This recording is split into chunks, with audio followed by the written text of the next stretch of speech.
Hi everyone, welcome to खुशी की दुनिया। खुशी की दुनिया में आपका बहुत बहुत स्वागत है।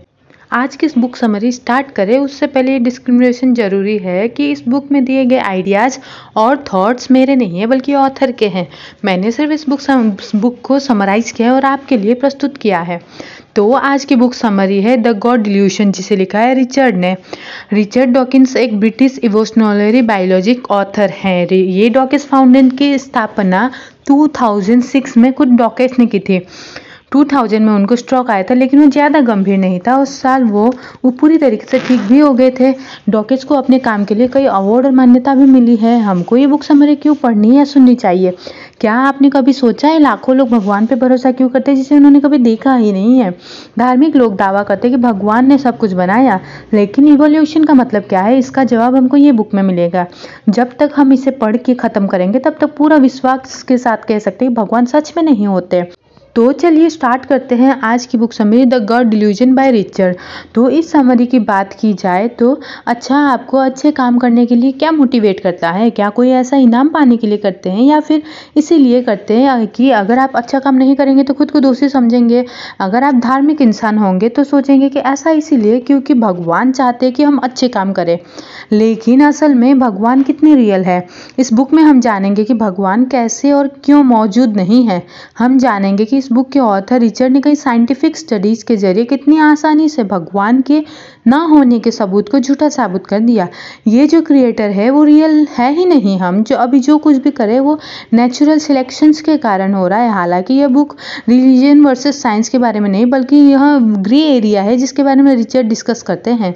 हम जानेंगे कि आखिर रिलीजन है ही क्यों, क्योंकि हमारे जिंदा रहने के लिए ये सब कोई मैटर ही नहीं करता। क्योंकि हमारे लिए अगर हम भगवान पे विश्वास भी नहीं करते तब हम अच्छे कैसे बन सकते हैं? तो चलिए स्टार्ट करते हैं पहले चैप्टर से, a deeply religious non believer. हर इंसान के लिए भगवान का अलग अलग मतलब होता है। धार्मिक इंसान का यह मानना है कि भगवान वो सुपर नेचुरल पावर एनर्जी है जिन्होंने सब कुछ बनाया।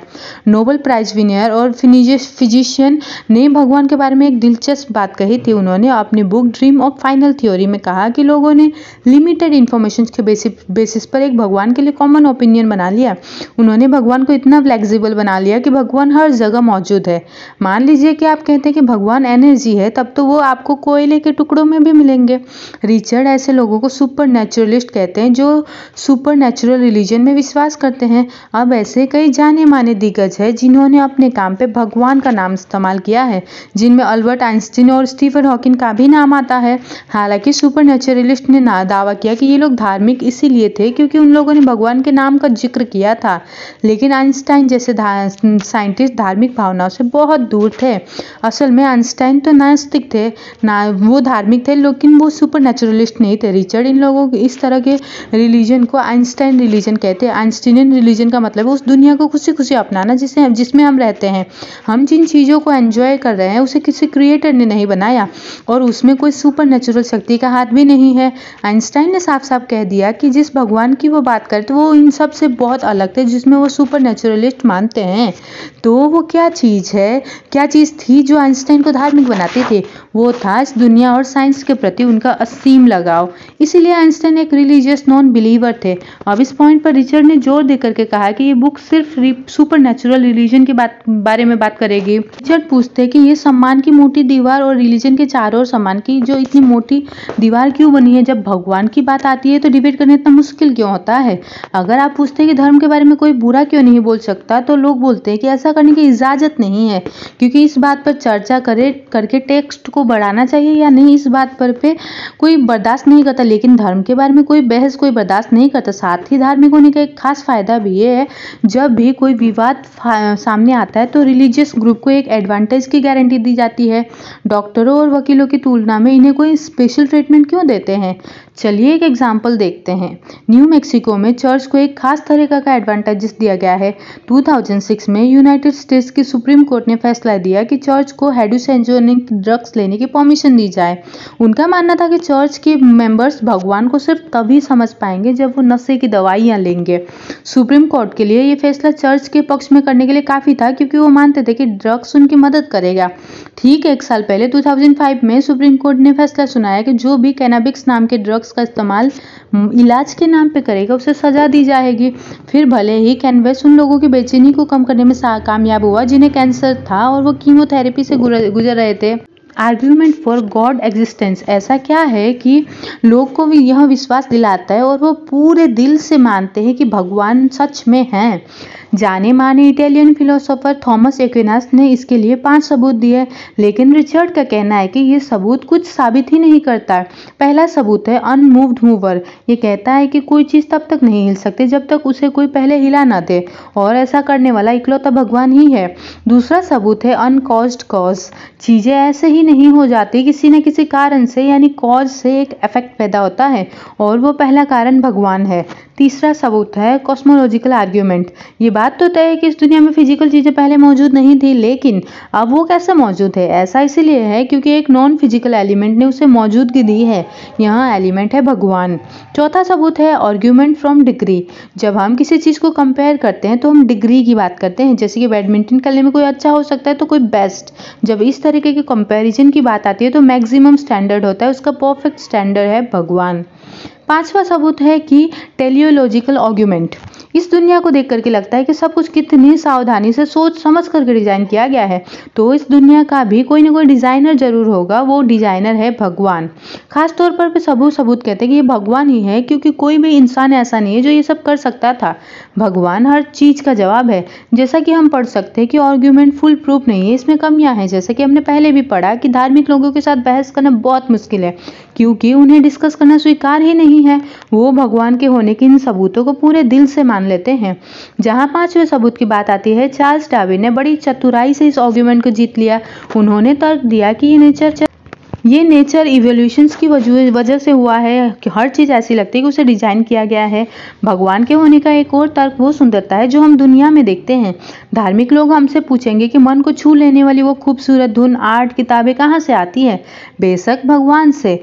भगवान का जिक्र किए बिना बीथोवन के म्यूजिक और शेक्सपियर के सॉन्ग की सुंदरता को कैसे समझा जा सकता है? अब ये और एक कमी से भरा आर्ग्यूमेंट है, इसमें कोई लॉजिक नहीं है। एक्स्ट्रा ऑर्डिनरी लोग भगवान की मौजूदगी को साबित नहीं करते, बल्कि वो अपनी मौजूदगी को साबित करते हैं। किसी तरह कोई धार्मिक आदमी ये भी कह सकता है कि कोई धार्मिक आदमी नहीं होते तो मंत्र मुक्त कर देने वाली ये मास्टरपीस एनोसिएशंस की नहीं होती। राफेल और माइकल एंजेलो के समय में चर्च बहुत पावरफुल हुए करते थे। उनके पास कलाकारों से बड़ी बड़ी मूर्तियां और पेंटिंग बनाने के लिए उन्हें पैसे देने के लिए बहुत रिसोर्सेस हुआ करते थे। कलाकारों को भी जिंदा रहने के लिए इनकम की जरूरत होती थी, इसीलिए वो ये सब बनाते थे।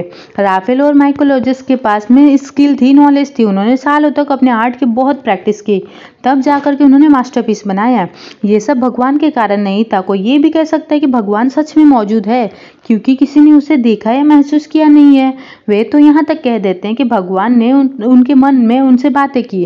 क्या होगा जब कोई आपसे कहे कि उन्होंने पिंक हाथी देख ली?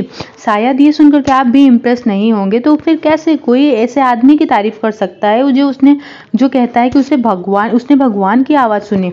अगर कोई ये कहता कि अगर वो नेपोलियन है तो उसे तुरंत पास के पागल खाने में भेज दिया जाएगा। सैम हैरिस ने द एंड ऑफ फेथ में इस तरीके की सोच के खिलाफ एक शानदार आर्ग्यूमेंट लिखा था। जो लोग भगवान को सुनते हैं उन्हें धार्मिक कहा जाता है।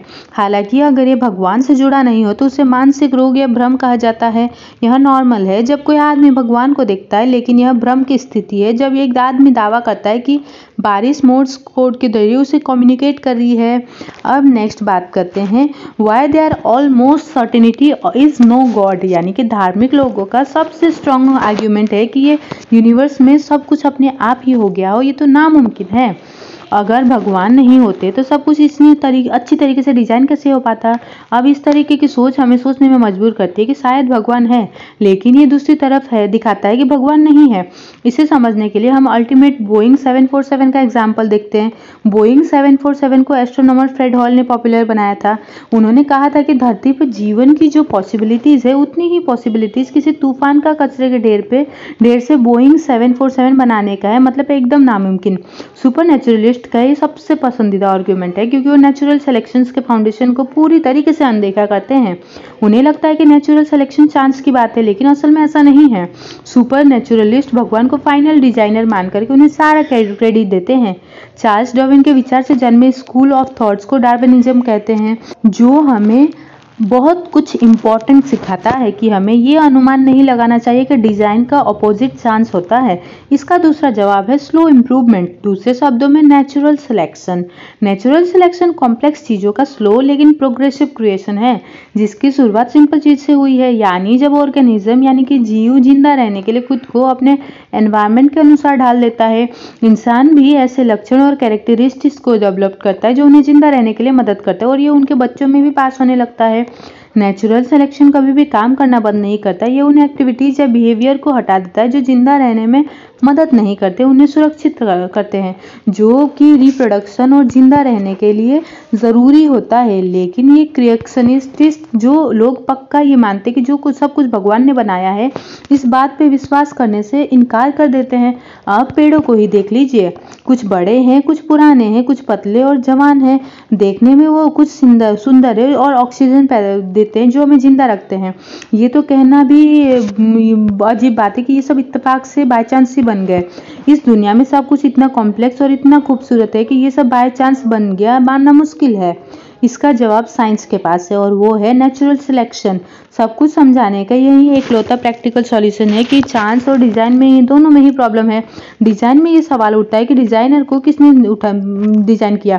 धीमी लेकिन बराबर प्रोसेस करने वाला बराबर बढ़ने वाला नेचुरल सिलेक्शन के प्रोसेस में आता है कि जहाँ डिज़ाइन और चांस दोनों ही फेल हो जाते हैं। धीरे धीरे एक सेल में और सेल का जुड़ना यानी कि पावर ऑफ एक्यूमुलेशन के लिए एक अकेले सेल को पूरे इंसान में बदल दिया। इसे क्यूमुलेटिव प्रोसेस कहते हैं। रिचर्ड ने इसे क्लाइंबिंग माउंट इम्प्रोबेबल की कहानी से समझाया। माउंट इम्प्रोबेबल के एक हिस्से में ऊंची चट्टान है और दूसरी तरफ में ऊपर की ओर एक फ्लैट स्टॉप है। मान लेते हैं कि ऊपर एक कॉम्प्लेक्स जीव है जैसे कि कुत्ता।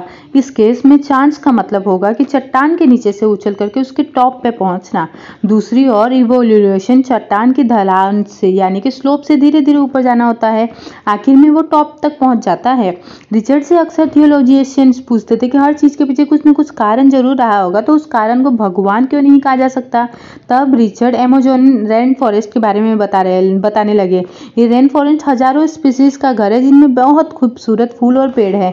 ये कहना कि ये सब किसी क्रिएटर ने बनाया वैसा ही होगा जैसे कोई कार्ड गेम जीतने के लिए आपके पास परफेक्ट कार्ड आ गए हो। ये इम्पॉसिबल है। इस दुनिया में जीवन की कॉम्प्लेक्सिटी प्लान नहीं थी या तुरंत नहीं हुई थी। यह नेचुरल सिलेक्शंस के धीमी प्रोसेस के कारण हुआ है। The roots of religion.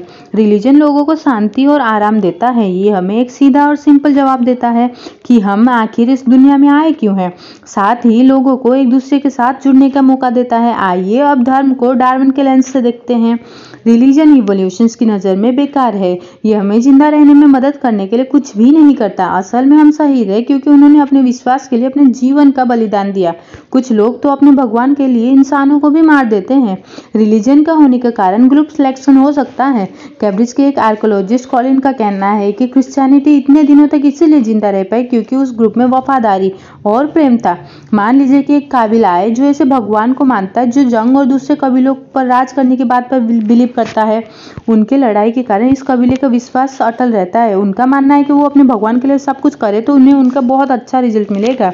वो इस बात को पकड़ करके रखते हैं कि उनकी बहादुरी उनको स्वर्ग का टिकट दिलाएगी। जैसे जैसे वो दूसरे कबीलों पर कब्जा करते जाते हैं उनका ये विश्वास जंगल के आग की तरह फैलने लगता है। फिर जा करके जल्दी ही ये सभी मानने लग जाते हैं कि दूसरों पर हमला कर उन्हें जीतने से भगवान की नज़रों में अच्छा बना जा सकता है। रिलीजन का और एक पॉसिबल सोर्सेस है क्योंकि ये किसी चीज़ का बायो प्रोजेक्ट है। रिसर्च और दूसरे बायोलॉजिस्ट ये मानते हैं कि रिलीजन में कोई सर्वाइवल वैल्यू नहीं है। अगर ये किसी चीज़ का रिएक्शन और बाय प्रोडक्ट हो सकता है जिसका सर्वाइवल वैल्यू है, लेकिन वो क्या चीज़ हो सकती है। इसके लिए रिचर्ड माउंट यानी कि पतंगे का एग्जाम्पल लेते हैं। क्या आपने किसी पतंगे को आग की लपटों में जाते हुए देखा है? आप सोचते होंगे कि वो ऐसा क्यों करते हैं, तो आपको बता दें कि वो अपनी जान नहीं देने जाते बल्कि ऐसा वो जिंदा रहने के लिए करते हैं। आर्टिफिशियल लाइट बनने से पहले लाइट का सोर्स सिर्फ चांद और तारे हुआ करते थे। पतंगे इन्हीं की रोशनी का इस्तेमाल कर अपना रास्ता ढूंढते थे। ये उन्हें एक स्ट्रेट लाइन में उड़ने के लिए हेल्प करता था। जब ये अपने घरों में वापस जाना चाहते थे तो चांद और तारों को एक कंपास के रूप में भी इस्तेमाल करते थे। अब आप देख सकते हैं कि पतंगे मरने के लिए जानबूझकर आग की ओर उड़ के नहीं जाते, वो ऐसा इसीलिए करती है क्योंकि ये उनके लिए चांद तारों का बाय प्रोडक्ट है। अब रिलीजन किसका बाय प्रोडक्ट है? ये बिलीफ, ये विश्वास कहाँ से आया? रिचर्ड की थ्योरी है कि रिलीजन बच्चों का बाय प्रोडक्ट है। माता पिता और बड़े बच्चों को सिखाते हैं कि जिंदा रहने के लिए उन्हें क्या करना चाहिए और क्या नहीं करना चाहिए। हमारे माता पिता ने शायद हमें चेतावनी भी दी होगी कि हमको किसी बिजी रोड को पार नहीं करना या अजनबियों से बात नहीं करनी है। ये ऐसी चीज है जो बच्चे दिल में बैठा लेते हैं। वो बिना कोई सवालों के अपने बड़ों की बातों के विश्वास कर लेते हैं क्योंकि बड़े जिंदगी के बारे में ज्यादा जानते हैं, तो बच्चे उनसे नॉलेज हासिल कर सकते हैं। लेकिन जिस तरह पतंगे गलत तरह की रोशनी की ओर आकर्षित होते हैं, ये भी बैकफायर हो सकता है। बच्चों की बात मानने की आदत को गलत चीजों के लिए इस्तेमाल किया जा सकता है। वो नहीं जानते कि जो इन्फॉर्मेशन उन्हें दी जाती है वो सही है या गलत, वो बस इसे मान लेते हैं क्योंकि उनके बड़ों ने ऐसा कहा था। अब ये सर्वाइवल के लिए तो फायदेमंद हो सकता है, लेकिन इसका बाय प्रोडक्ट है अंधविश्वास, बिना सोचे समझे बातों को मान लेना। खासकर रिलीजन के मामले में बच्चे चर्च में बड़ी खुशी से घुटने टेक करके फादर की बात सुनते हैं, जबकि उन्हें कोई बात समझ में नहीं आती। उन्हें ये बताया जाता है कि अगर वो चर्च नहीं जाते तो उन्हें बहुत नुकसान होगा। अब जैसे जैसे बच्चे बड़े होते जाते वो बच्चों को यही ज्ञान देते जो उनके माता पिता ने उन्हें जिंदा रहने के लिए कहा था। ये जो रिलीजियस बिलीव है वो किस तरह एक जनरेशन से दूसरे जनरेशन तक पास होते रहता है और यह साइकिल ऐसे ही चलते रहता है। The roots of morality, why are we good? अगर इस दुनिया में रिलीजन नहीं होता तो हम कैसे अच्छे बन पाते? धार्मिक लोग यह नहीं समझ सकते कि भगवान की ओर मुड़े बिना कोई अच्छा कैसे हो सकता है। लेकिन दुख की बात तो ये है कि अक्सर ये धार्मिक लोग ही सातिर और मतलबी होते हैं। Brian Pilling the God who was not there के डायरेक्टर को एक दिन लेटर मिला। इसे लिखने वाले ने कहा कि ब्रायन ने पवित्र धार्मिक जंग छेड़ दी। उसने लिखा कि उसका मन करता है कि चाकू लेकर के ब्रायन के पेट में घुसा दे और दर्द से चिल्लाता हुआ उसे देखकर उन्हें बहुत खुशी होगी। तो नॉन बिलीवर्स के बारे में क्रिश्चियन लोगों ने जो गलत बातें फैलाई है उसके ठीक उल्टे अच्छे होने का मतलब धार्मिक होना या नहीं होना नहीं होता। हमारी मोरालिटी यहाँ अच्छाई को देखते हुए धार्मिक के लेंस से अच्छा होना हमारी सर्वाइवल को पक्का कर सकता है। जानवरों और लोगों में उन लोगों के लिए खास जगह होती है जिनके जीन्स उनके तरह होती है। दूसरे शब्दों में हम अपने की परवाह इसीलिए करते क्योंकि हमारा उनके साथ में रिश्ता होता है। वी कैप्स और मूड कैपर के जैसे जानवर भी अपने भाई बहनों की देखभाल इसीलिए करते क्योंकि उनमें सेम जीन्स होती है। एक और कारण है कि हम अच्छे क्यों है क्योंकि हम दूसरे लोगों से अच्छाई की उम्मीद करते हैं। बायोलॉजिस्ट रॉबर्ट इवर्स ने पहली बार रेसिप्रोकल ऑल्टरिज्म को इंट्रोड्यूस किया था। इसका मतलब यह है कि एक इंसान से दूसरे और दूसरे जानवर से एक जानवर के बीच वो आपसी समझ, एक दूसरे की मदद की जरूरत होती है। मधुमक्खियों को फूलों की रस की और फूलों को मधुमक्खियों की जरूरत होती है ताकि पॉलिनेशन का प्रोसेस पूरा हो सके। जैसे हो सकता है कि किसी आदमी को चट्टानों के नीचे ढेर सारा गड़ा हुआ सोना मिले, लेकिन उसे निकालने के लिए उसे मदद की जरूरत पड़ेगी। इसीलिए वो अपने दोस्तों को इकट्ठा करेगा और उनकी मदद मिलने के बाद उन्हें थोड़ा थोड़ा सोना दे देगा। आपसी लेन देन और रिश्तेदारी वो दो कारण हैं जिनकी वजह से हम अच्छे बनते हैं। इसके अलावा दो और कारण भी है। पहला, हम चाहते हैं कि हमारी रेपुटेशन अच्छी हो। हम दयालु और काइंड बनना चाहते हैं। यकीनन हम चीटर या धोखेबाज तो बिल्कुल भी नहीं बनना चाहते। अगर आपकी रेपुटेशन खराब होगी तो लोग संकोच करेंगे और हमारी बिल्कुल भी मदद नहीं करेंगे। ये हमारे लिए बुरा होगा क्योंकि लोगों के बीच हमको मदद करना सर्वाइवल के लिए बहुत जरूरी है। आखिरी कारण है कि हम खुद को बड़ा और पावरफुल दिखाना चाहते हैं। इसके बारे में जूलियस एमोस ने बताया था कि जावी ने अरेबियन बॉबलोबर्स को स्टडी किया। ये छोटे बच्चे जो अपने ग्रुप्स के साथ रहते हैं, वो एक दूसरे को खिलाते थे और अगर शिकारी पास में होते तो चेतावनी भी देते थे। इस परोपकारी व्यवहार को किसी ऐसे चीज के रूप में देखने के बजाय जिसे परिवार और आपसी लेन देन के जरिए से भी समझाया जा सकता है, जावी ने इसे अधिकार जताने के रूप में भी कहा। ये पक्षी हावी और पावरफुल है क्योंकि ये अपने खाने को दूसरों के साथ शेयर करने का रिस्क उठा सकते हैं। यहाँ तब भी देखा जा सकता है जब वो पेड़ की ऊंची डाली पर निडर होकर के बैठते हैं ताकि आसपास शिकारी के होने का पता लग सके। जब कोई छोटा या नीचे के लेवल का पक्षी इस पावरफुल पक्षी को खाना देने की कोशिश करता है तो इसे रिजेक्ट कर दिया जाता है। जावी की थ्योरी कहती है कि सिर्फ एक सुपीरियर आदमी ही उदारता दिखा सकता है। इन छोटे पक्षियों के मामले में सिर्फ सुपीरियर पक्षी ही दूसरे पक्षियों को खाना दे सकता है। तो कुल मिलाकर के रिचर्ड डॉकिंस की यह बुक या ये थ्योरी ये कहती है कि भगवान का होना एक भ्रम है। अब आपको क्या लगता है या फिर इस कंक्लूजन के बारे में आप सोचिएगा। इस बुक में आपने जाना कि धार्मिक होने का ये मतलब नहीं कि हम भगवान की पूजा करें। कई जाने माने दिग्गज जिन्होंने दुनिया के इतिहास को बदला है वो भी किसी न किसी चीज पर विश्वास करते थे, लेकिन वो चीज हमेशा भगवान नहीं होती थी। हमने सीखा कि बहुत से धार्मिक लोगों का भगवान में विश्वास करने का कारण यह है कि उसे क्रिएटर के रूप में देखते हैं।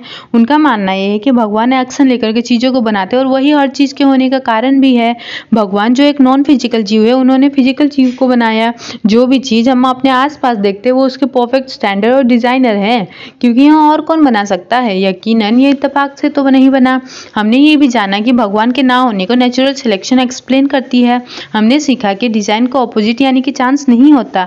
हमने सीखा कि डिजाइन का ऑपोजिट चांस नहीं होता। इसका लॉजिकल जवाब है कि नेचुरल सिलेक्शन यह सिंपल से कॉम्प्लेक्स चीज बनने के एक स्लो ट्रांसफॉर्मेशन प्रोसेस है। हमने जाना कि भगवान ने कुछ नहीं बनाया, सब कुछ इवोल्यूशंस के नेचुरल सिलेक्शन से बना है। रिलीजन का जन्म क्यों हुआ, इसका कारण ग्रुप सिलेक्शन हो सकता है। एक कबीला जो ऐसे भगवान पे बिलीव करता है जो जंग लड़ने के लिए कहते हैं, वो दूसरे कबीलों पर कब्जा करते हैं और इस तरीके की सोच फैलने लग जाती है। दूसरा कारण कि रिलीजन क्यों अब तक चला आ रहा है, बच्चे हैं।